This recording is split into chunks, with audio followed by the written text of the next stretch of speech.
नमस्कार। Stock market के बारे में बात करते हैं। स्टॉक मार्केट में 9 अप्रैल 2026 को गिरावट देखने को मिल रही है। लगभग 150 पॉइंट निफ्टी इंडेक्स नीचे की तरफ कारोबार कर रहा है। 23,840 के आसपास है। तो निफ्टी में एक तेजी रही है पिछले कुछ दिनों के अंदर।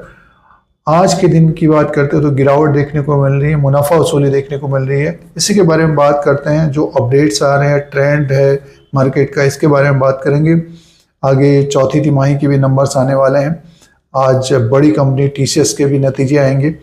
और जैसे कि आप जान रहे हैं कि जो वॉर हो रहा था मार्च के महीने में, उसके कारण मार्केट में गिरावट रही थी। लगभग 25,000 से मार्केट गिरकर 22,200 तक आ गया था।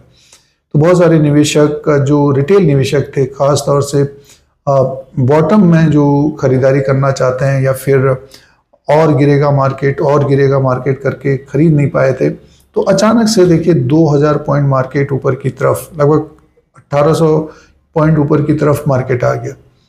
तो जिन्होंने पार्ट में खरीदारी की है वो निवेशकों का एवरेज, ऑन एवरेज 23,000 के आसपास आया होगा।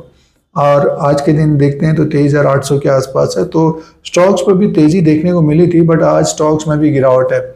तो इस तरह का आगे देखने को मिलेगा। जो वॉर के कारण मार्केट गिर गया था मार्च के महीने में या उससे पहले, जब से वॉर हुआ है, देखिए 25,000 के आसपास निफ्टी इंडेक्स था। वॉर की न्यूज आई तो गिरकर 22,200 के आसपास आ गया और गिरने की संभावना जताई जा रही थी। अब जैसे ही वॉर में, देखिए जो वॉर हो रहा था उसका सीज फायर की न्यूज आई। डोनाल्ड ट्रंप तो पहले से कह रहे थे कि हम ख़त्म करना चाहते हैं, बट ईरान की तरफ से कोई न्यूज़ नहीं आ रही थी, खबर आ रही थी।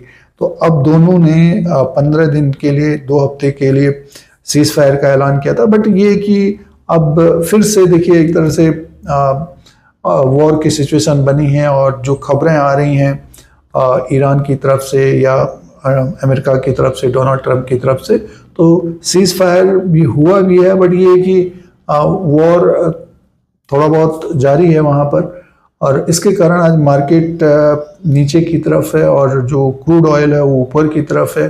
तो जो सिचुएशन है वो क्लैरिटी नहीं है वॉर के बारे में। अगले 15 दिन इस तरह का मार्केट रहेगा।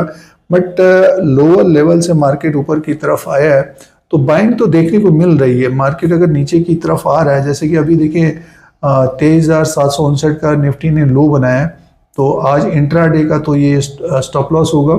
और इसके नीचे अगर क्लोज होता है तो जो गैप अप हुआ था उसको भी फील कर सकता है मार्केट।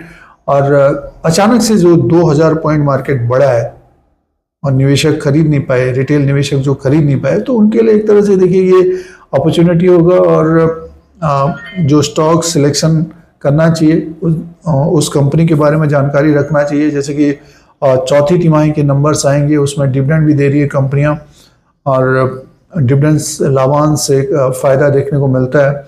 ज़्यादातर कंपनियों का लाभांश आएगा क्योंकि फाइनल डिविडेंड रहेगा। तो रिसर्च करें, उसी के अनुसार उस कंपनी के ऊपर निवेश करें। स्पेशली देखिए मार्केट में उतार चढ़ाव देखने को मिलेगा जब तक ये डोनाल्ड ट्रंप जो ऑपरेटर बने हैं, यूएसए के जो प्रेसिडेंट है, वो एक तरह से ऑपरेटर बने। मार्केट तेज होती है तो कोई ना कोई खबर आ जाती है और गिरावट में नीचे की तरफ पॉजिटिव खबर आती है। तो इस तरह का मार्केट चल रहा है और आगे भी इसी तरह का देखने को मिलेगा। बट ये कि अब जिस तरह से मार्केट ऊपर की तरफ आया है, तो ऊपर की तरफ 24,100, 24,200 को ये ब्रेक करता है, तो 24,500 से 24,800, जहां से वॉर की न्यूज आई थी 25,000 के आसपास से, वहां तक मार्केट जाता हुआ दिखाई दे सकता है। एक दिन में तो नहीं जाएगा, बट ये कि धीरे धीरे मार्केट ऊपर की तरफ जा सकता है। और फिलहाल आज इंट्राडे में तो देखिए 130 पॉइंट इस वक्त नीचे की तरफ है। लोअर लेवल से थोड़ी बहुत बाइंग देखने को मिली है। तो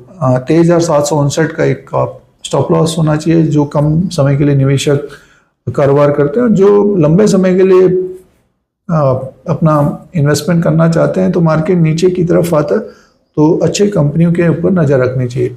तो इस तरह के अपडेट के लिए, जानकारी के लिए धीरज सिंह स्टॉक मार्केट को सब्सक्राइब करें, लाइक करें, शेयर करें, कमेंट करें। धन्यवाद।